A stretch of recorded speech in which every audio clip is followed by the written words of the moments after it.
I'm going to revisit the principle of koyach in a kosher hapeyo. Principle? We are on page Kuf Nun Dalet, and we are 4 lines from the market from the Kuf Yud Gimel on the side.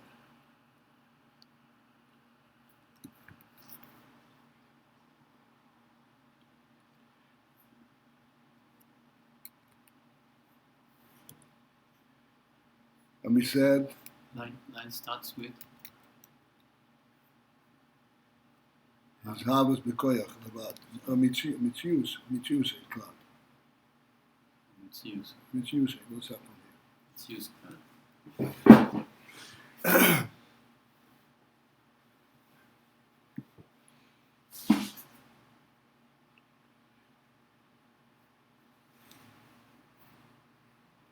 The principle that arouses whole discussion is that since clearly Hashem knows all eventualities and non-human decisions and pursuits, thus it has to follow that when a human being pursues something, it is not of his own making, it is not his own decision, it's not what's called a bechira, but it was already pre-ordained, it was already pre-created for him. But this is the way he's going to go.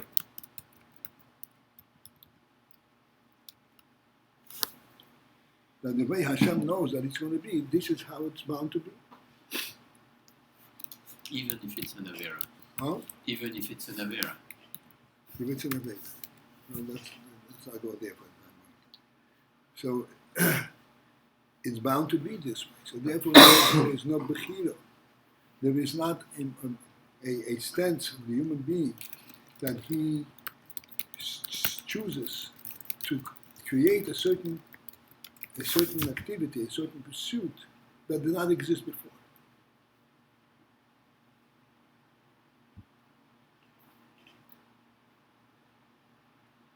So it's not bechira chofshis.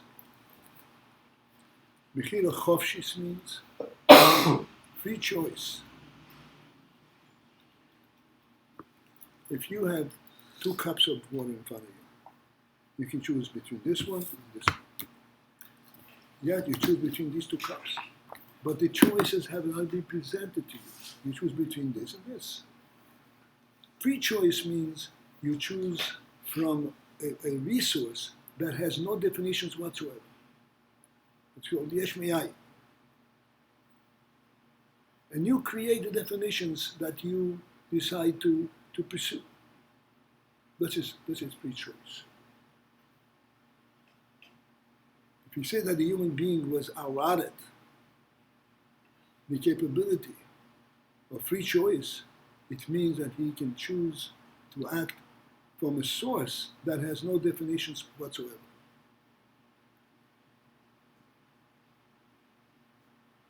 But then we have a question. We say that the Eibusher knows all the eventualities in his world. So therefore, there are definitions, there are prior presences. How's it the Bechira Chofshis? And the Rebbe gives us an answer to this. The answer is even more challenging to understand than the question itself. The answer is that this knowledge that Hashem knows all eventualities and all possibilities and all potentials in the world, the koyach is at a level that is superworldly, that has no effect on the world. It's in a different realm completely. Although there is a clarity, a clear knowledge there, but this is a knowledge that's called in a higher vein, in a higher level.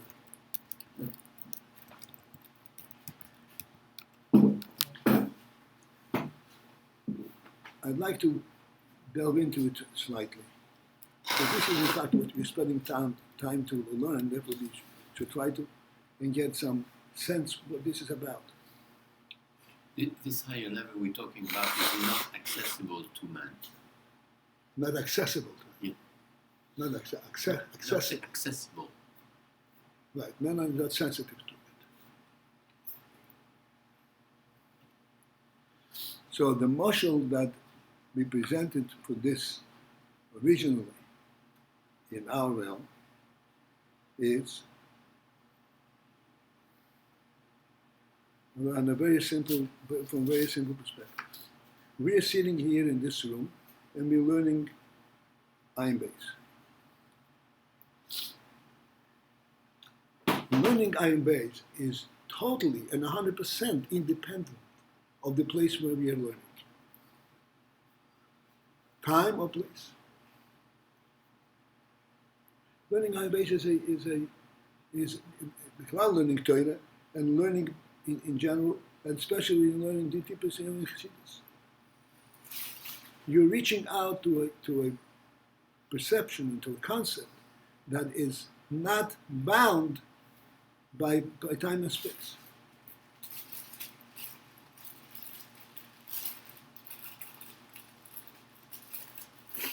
You talk about Bechira, talking about so it's nothing to do with the place, with the world, the place.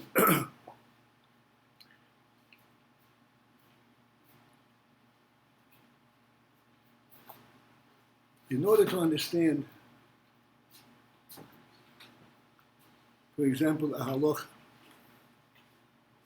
Shnayim Machazim Betalis, everybody knows that one. Shnayim Machazim Betalis. Two people come to Bezdin, they're both holding on to the fringes of a garment. Each one claims that this is mine and I found it. Now, yeah, this is a halachic question. But this halachic question exists within worldly parameters. They both claim to have found it. They found it in some place on earth. And they're both holding a physical garment. And the Bezdin itself is sitting in a physical place in order to be able to adjudicate physical questions. You can't adjudicate theoretically. You have to have a clear description what you're talking about, the circles you're talking about. But when you're talking about Bechira Chovshis, then you're going out of the worldly realm altogether.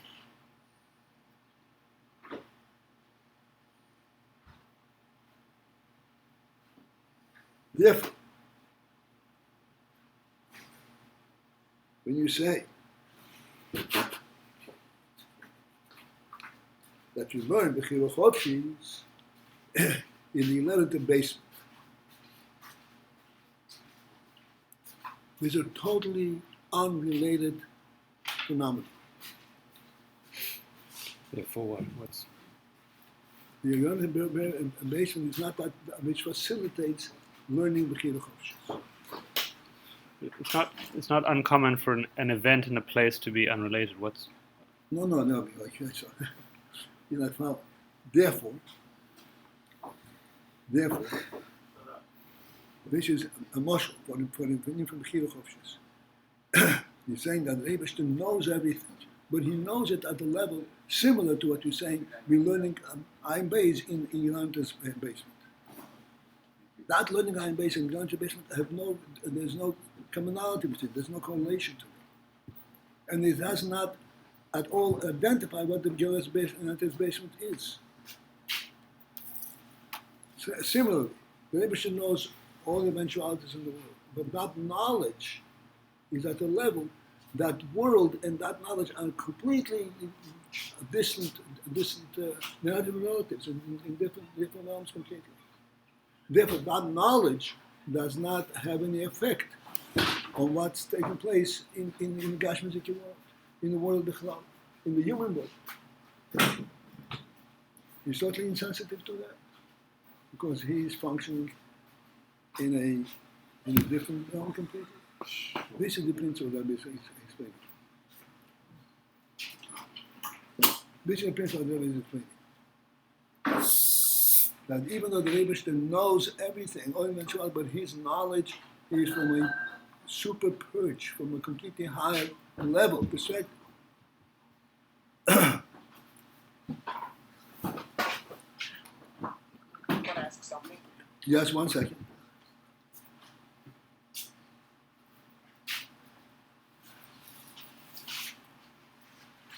I have to complete, to round up this point. The Rebbe knows everything on eventuality in the world. And the Rebbe knows that we are going to learn AYIN base in the basement at this and this time. In other words, he knows it to every less detail. So therefore, in his knowledge, all the details that we're experiencing are there. So we're experiencing exactly the same thing that the Rebbe knows. And this is what we have to understand. No, it is not the same thing. Because the idea that the Rebbe knows that this is going to take place in this and this time, in this place, such and such,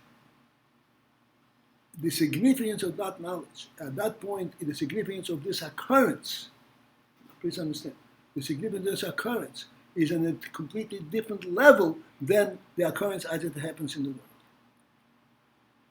The occurrence as it happens in the world is simply identified that these two human beings have done something of this significance that touches them in this way and accomplishes such and such in the world. The significance from a divine perspective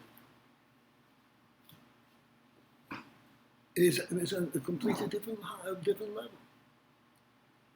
That people should sit and learn AYIN base in this world is a super phenomenon, is a divine phenomenon. One can say that the whole world was created in order to facilitate this phenomenon. It's related to, it's based on, it touches on something completely higher. Similarly, we can draw from this and identify it within ourselves. We are learning whatever we're learning, and we're struggling to understand it and make sense of it. The real impetus that brings us to learn it is not even the sense of what we get to know as a result. It is the experience of learning it. It is what conjures us, what touches us, what challenges us in understanding it. How it transforms our view of the world and of ourselves into a different realm. Completely different concept than learning to know something.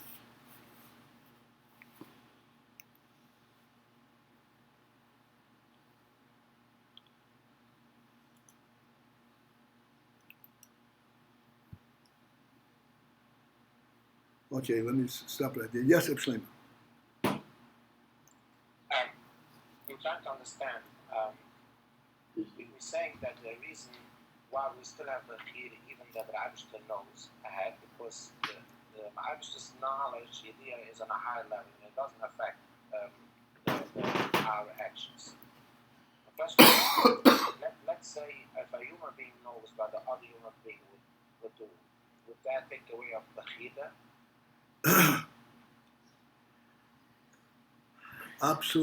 Absolutely not. However, if another human being knows what you're going to do, then you already don't have, you yourself in your own situation do not really have a bechira chofshis to do it or not to do it. Because the reason he knows it is because he knows the total circumstances under which this is going to be done. So the circumstance itself is what's guiding your actions. That's not called bechira. Is that you're choosing it yesh me'ayin, from a non-entity.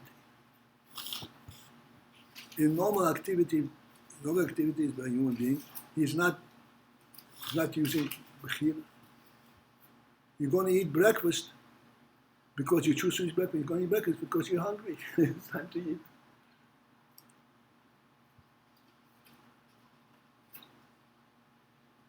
This is what you're saying. Huh? So, yeah. Yeah.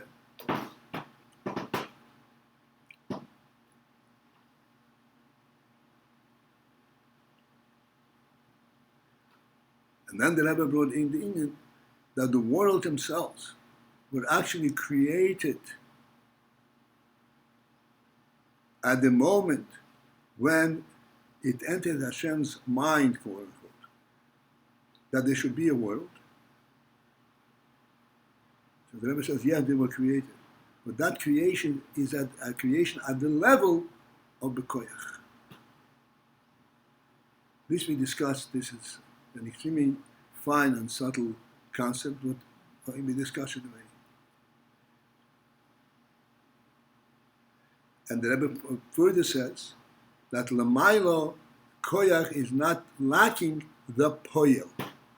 Koyach is also an actuality. In the world, if you have the koyach and you don't have the poyel, you have nothing. In Lamailo, the koyach is also a poyel. Is also a reality.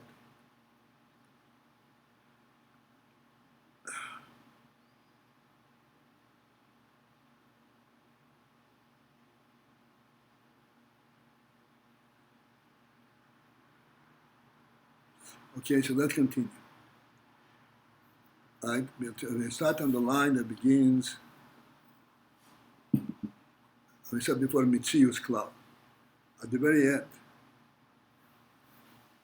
before it was creation, the creation is Yesh Meyai.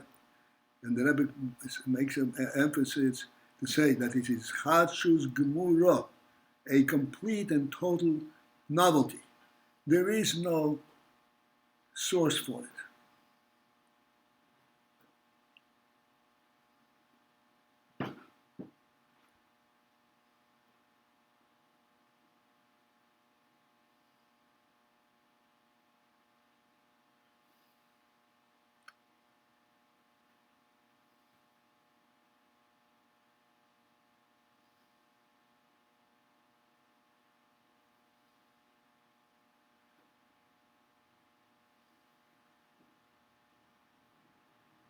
Well, let's continue on this line it's used. For this reason it's called Yesh Mei Ayin. Mei Ayin means that there is not a traceable source where this comes from. There's nothing there. Dover milei dover. Something, a thing that from a non-thing. The non-thing will not create a thing, no matter what the resource that it possesses.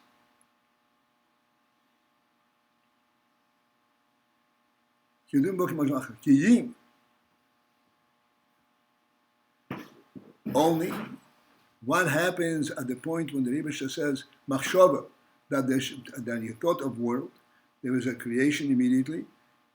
The his havas there is bekoyach levat. The his havas there is only bekoyach. And again we said bekoyach, he does not mean a potential. It means an actual at the level of koyach. Rak except shalamai lo hakoyach in choshen hapei. There, the koyach is not lacking, not short of the poyach, which means that the koyach is also a factual presence. It's not a it's not a half-mass creation. It's lacking the poyach. It's not lacking, it's a real creation. Dilemato, for he below, human thought will not have any effect. And it'll be like it never was. Let's discuss this for a moment. This is not just a little tease. Yes, human thought will not create anything. Of course, human thought will not create anything in the world. He has to go and pick this thing up and move it. Human thought will not create anything means not even, so to speak, in his own orientation. At his own level of reality.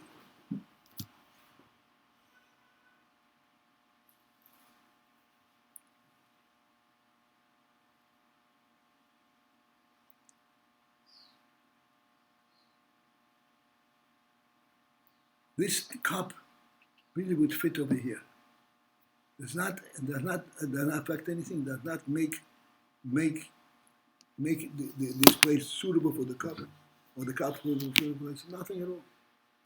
The tifum yuma has no effect whatsoever. Not even on the koyach level. Ulamaila, however, lamaila, meha machshovo, from thought itself, naase hadov, the whole thing gets made, created, comes to be. Naase, it comes to be. But you don't call it bria. It says naase, the door becomes made. Bekoyach. It is made bekoyach.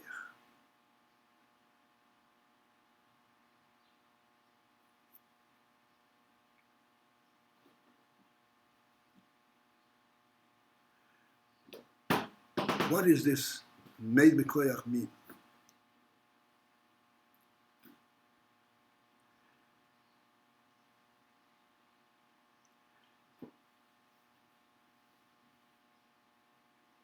The principle in this made bekoyach means like this. A human being thinks of something. This something that he thinks of is either right or wrong. It's feasible or it's not feasible. It's good or bad.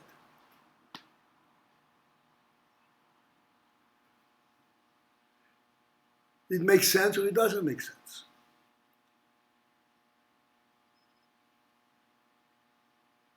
The thought that he thinks about it, thought about it, does not give it any more validity than before he thought about it.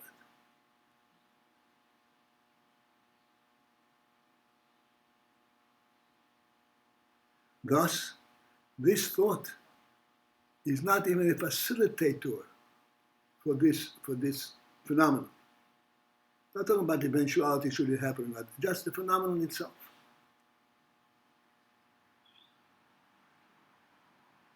The thought does not contribute anything to the possibility of this happening,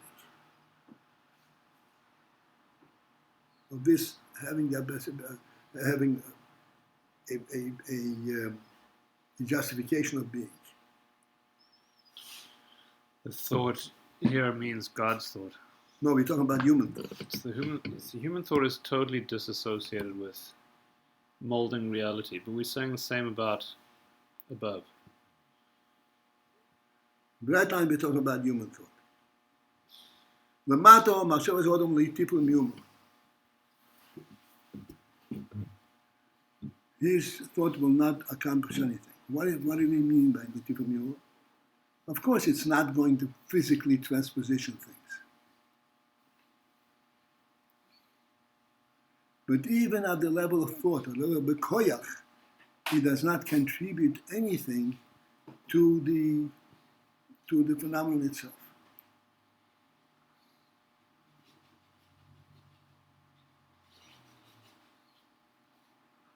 It does not make it any more reasonable, any more feasible, any more justified. Mile on the other hand, the koyach is not chosen appeal. The koyach is already a factual reality on the koyach level, but it's a factual. It justified its happening. In human thought, the thought does not justify it. It's a question. It's an eventual happening. The mile of the thought, it justifies its happening. So bekoyach, it happened already. Why is that? What's the difference? This is a thought and this is a thought. So it behooves us to delve into this in our own mind to understand the difference. And the difference is when a human being thinks of something, he thinks in not from a reality perspective. It's a so to speak a wanton thought. Whereas Lamailo, there is no such thing as a wanton thought. Every thought has a reality behind it. It's real. And if the thought occurred, then that reality materializes as a reality in thought. Let us suppose for a moment and go into a wild chase and say, suppose a human being cannot think of an impossibility. A human being will never think of something that is wrong. That should not happen. That he would rather not happen.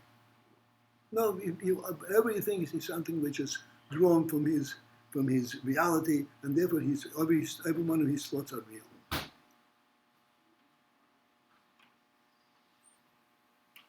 If he projects something, there's a basis for its reality. If this were the case, then every thought of his would have justified the occurrence of that thing eventually.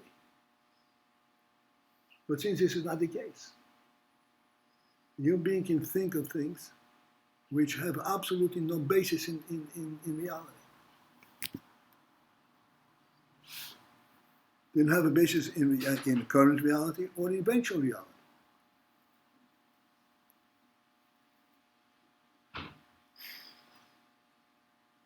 This is why Lamata, the koyach, is choser, is lacking the poyel, lacking the reality, the reality that allows it allows it to be, not to happen, to be. Is it a real thought? Lamailo, every thought is real in itself. In the choser hapoyel, it's not lacking the poyel, the eventual materialization, because the koyach itself is real.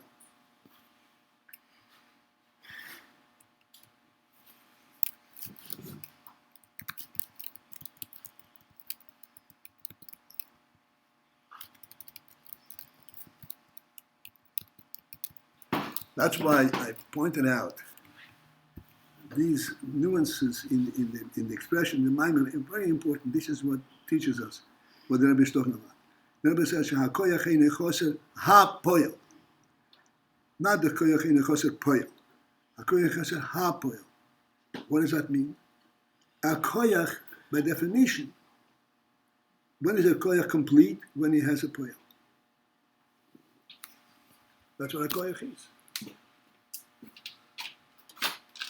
So Lamato, when you have the koyach is lacking the poil, that which eventually has to materialize from it. Lamailo, the koyach as such is not lacking the poil, because the koyach already has the poil, and the koyach level. Varehu poil. Okay, we're at the beginning of the line. Varehu poil. Thus, it is already a point. The koyach is already a point. Already has an effect. Varei yodua. Behold, it is known. Shehapoyel hu k'moi madregas hakoyach.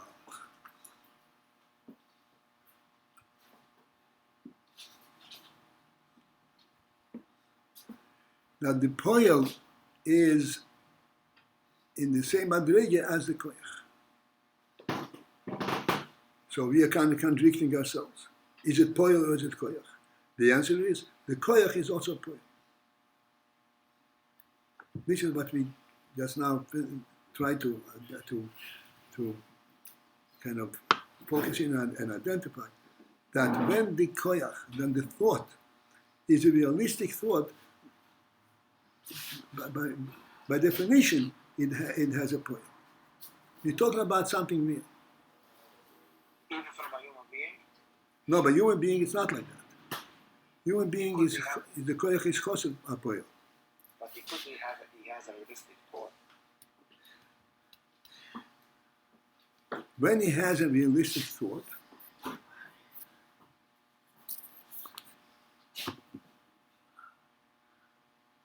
the fact that he thought of it, does that make it more real? we said before that the reason a human being, his thoughts is not based on reality, but what happens if his thought is based on reality? So I'm saying, the thought may be based on reality, but it does not make it any more real. Because a human thought does not have an effect. Because of that, then the distinction is not because his thought is not based on reality. The distinction is his thought doesn't have an effect.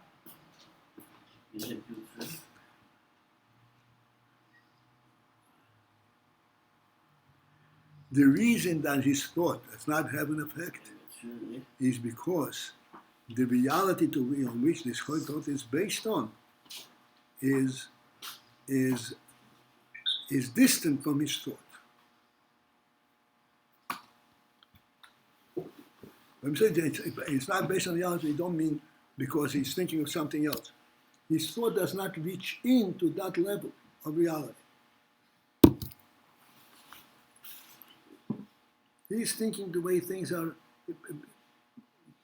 going in his fancy, so it's in his imagination. It is not part of the reality of the world, of what there is. Even when he's not imagining, even when it's a real. That's right. So he's thinking from a distance about it. He doesn't have a direct connection to it.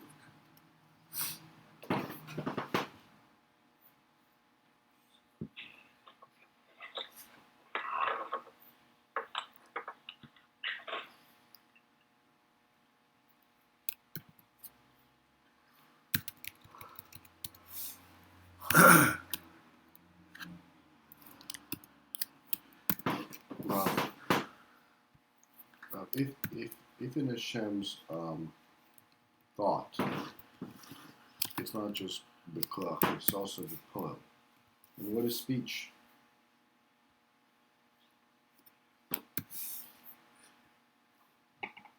Hashem's thought is bepoel bekoyach.